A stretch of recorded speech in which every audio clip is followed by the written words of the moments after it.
Today, the House will consider the HEROES Act to honor those who on the front lines, our healthcare workers, our first responders, teachers, sanitation workers, food providers, transit workers, and other essential workers.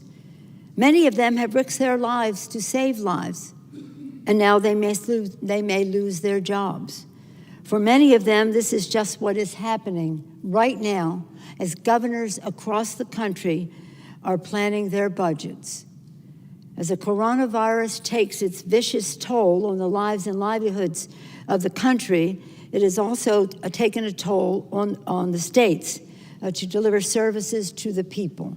Governors are forced to either cut services or increase taxes or both. The Congress must honor its responsibility to the American people to lessen the blow of the coronavirus by making the same serious investment of the HEROES Act to our state, local, tribal, and territorial governments. Bill that Nancy Pelosi has dubbed the HEROES Bill. The HEROES Bill.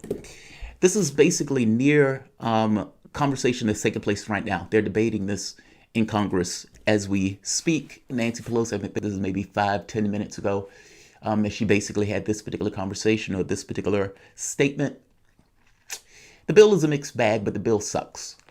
What I mean by that is, if you're going to do a bill like this and your objective, what is your objective? This bill is a showpiece. It's dead on arrival. They knew it had no chance the moment that they put this bill out. And yet, despite this bill having no chance, despite 36.5 million people, or 33.5 million people out of a job, 30 million people without health care, and people were struggling even before this started. You have unemployment benefits that, yes, have gone to some people, but you have a large share of people who weren't able to even get those benefits because the systems were so degraded in the various states. And so now Nancy Pelosi puts out the HEROES Bill, and they made an argument that this was going to be Rooseveltian. It's going to be in the spirit of FDR. Not so much. FDR entirely understood what his objective was when he came in from the New Deal. Again, he engaged the New Deal as if he was fighting a war with an invading force into the country of the United States. Glass-Steagall, Social Security, federal jobs program. These are New Deal policies. Got rid of alcohol prohibition within the first year that he was in office. He put through one policy measure after the next with the notion of dealing with and putting money in the hands of workers, strengthening unions, all that stuff. Democrats aren't doing that. This bill, yes, it puts money in the hands of states, fair enough. But basically, in a situation like this, your objective, your goal, if you want to keep the economy up and running, is to put money into the hands of those small businesses so they can keep those workers on their payroll and get money into the hands of those workers while they can't go back to work. Nevertheless, Nancy Pelosi is pushing this. $3.1 trillion. And when asked, hey, why didn't you include your progressive priorities in this showpiece? In some cases, Nancy Pelosi was even scaling this stuff back. They are literally bailing out lobbyists, and they are literally bailing out insurance companies as opposed to just supplying Medicare for all. When asked, why didn't you include the progressive priorities in this bill? Clyburn basically said, we couldn't afford it. We were running out of money. This is the same Democratic Party that passed 4 Republican bills that basically gave a ton of cash to the top 1%. And in a situation where, again, the bill has no chance, the bill was dead on arrival. Mitch McConnell has already said we need to focus on the budget. They put it out anyway and were insistent on not putting lefty priorities. And by the way, the lefty priorities were the ones that made the most sense. Direct cash payments, eliminating student loans, subsidizing, keeping workers on their payroll, direct, I said that, $2,000, rent protections, meaning people can't necessarily be kicked out of their house because they don't have a, job. Jayapal tears into this bill. Jayapal writes, basically she says, I'm a no vote. There were 14 Democrats that voted no on the roll call, basically a vote to have the vote. AOC, Ilhan Omar, Rashid Tlaib. There were also some moderates who voted, but their vote went in line with the bill going too far. So whereas lefties was like, this bill doesn't go far enough to address the needs of the population, especially my constituencies who's put me in this office. Right-wing Democrats are basically, yeah, this bill is too far. Insane bill. Welcome to the Soapbox.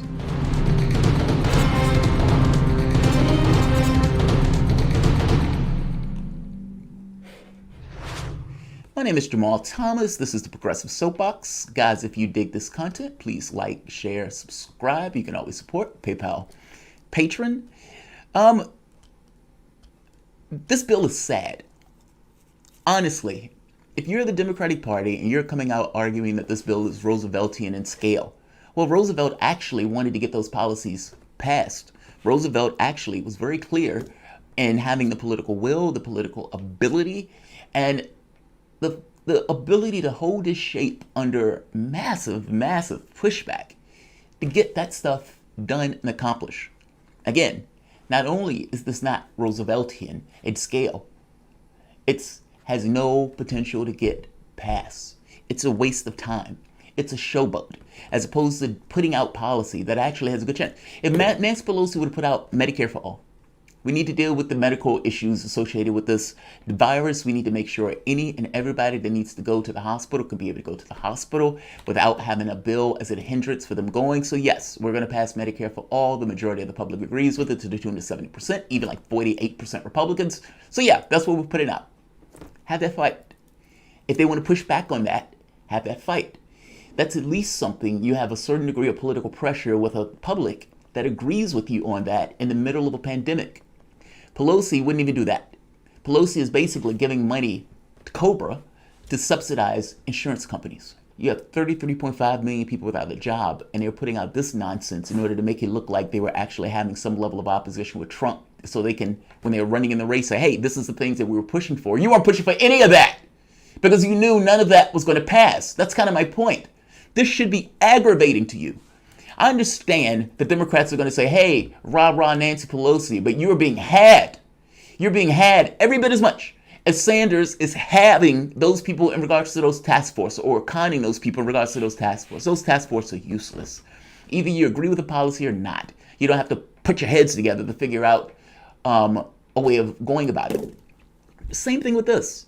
At a time where you have a massive crisis in the country, they are using the words casting of FDR while simultaneously not living up to the moment where you would need the left to actually live up to in this country if you actually had a left. Instead, they're putting out this nonsense while going along with everything that the Republicans were going along with. So Jayapal was not on board for this, and Jayapal was pretty straightforward in making that point that she wasn't voting for this bill. She says, this legislation does not keep work guaranteed. Yes, that's true. This legislation does not provide enough relief to businesses, including small, medium, and minority-owned businesses, which are the backbone of this economy. This was another thing that Jayapal wanted added to the bill that Nancy Pelosi refused. I'm also disappointed that in the last-minute change, the legislation includes language that threatens pensions of regular working people and harms collective bargaining, undermining existing pension plans and exposing retirees to greater risk. At a time when we should be strengthening collective bargaining and worker power, this legislation does the opposite. Again, what did FDR do? FDR strengthened unions and had organs that would ensure that those workers were treated fairly. The Democratic Party in 2020, during the time of a pandemic, and the bill that they're casting as FDR is undermining collective bargaining and undermining pensions. Great. Blue no matter who, right? As I was deciding to vote, I went back and looked over at the hundreds of calls and letters that have come in from my constituents. I wanted to know if I could honestly tell them that this bill would help them with the devastation they're facing. I cannot say that it does, and so I will vote no and choose differently. Here's the thing, and I'm glad she said that because this was kind of an argument that I made. AOC and all of these lefties got in office by going against what the Democratic Party typical standard was. When she was running against Crowley or whoever Ilhan Omar was running against, they were running Medicare for all, expansion of Social Security, etc. These lefty policies, increasing taxes on the wealthy. For fuck's sake, Jeff Bezos supposes he's going to be a trillionaire. I guess I'm making the basic point that when they ran on a policy platform that was decidedly to the left.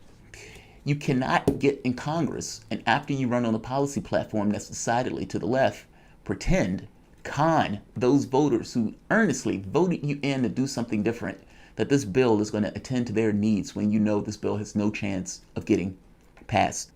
And this is the end, roll call. This is the vote before the vote. Basically, we're voting to vote.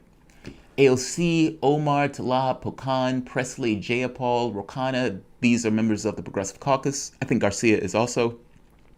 Lamb, Feikenauer, Axon, Spanberger, and Stevens also voted against it. But those were moderates, and they voted for it, or against it, because it went too far. They thought Nancy Pelosi was going to. Nancy Pelosi looked like an asshole out there by herself with that bill. At least having an entire wing that considers themselves progressive to not be a part of that process. Until you guys get to that point, until you have another or a level of strength and consistency where you guys are joining hands together and able to say yay or nay as a collective within the context of politics, almost acting like a parliament, then you will continue to be marginalized. I applaud Jayapal for trashing Nancy Pelosi's bill. Love it. But you also should whip your other members to come around to your particular point of view. Now, I understand they may have domestic politics that is pulling them in one direction or the other, so fair enough. But if you are indeed a member of the Congressional Progressive Caucus, and one of your leaders, either Pocan or Jayapal, is making the point to you that we are sick of being marginalized, these guys are not looking out for our interests, we need to look out for our own interests, we need to balk at this bill, then that needs to be done. Until that gets done, you will continue to be marginalized. The same rules apply in Congress as they do outside of Congress. As long as lefties are willing to go along with whatever the Democratic Party puts up as a candidate or as a policy, you will continue to be marginalized. The political equivalent of a battered wife. You're staying in a party that basically hates you and on every occasion takes the opportunity to remind you of such. This bill was just the latest iteration. I'll end this here. Like, share, subscribe. This vote is literally going on as we speak.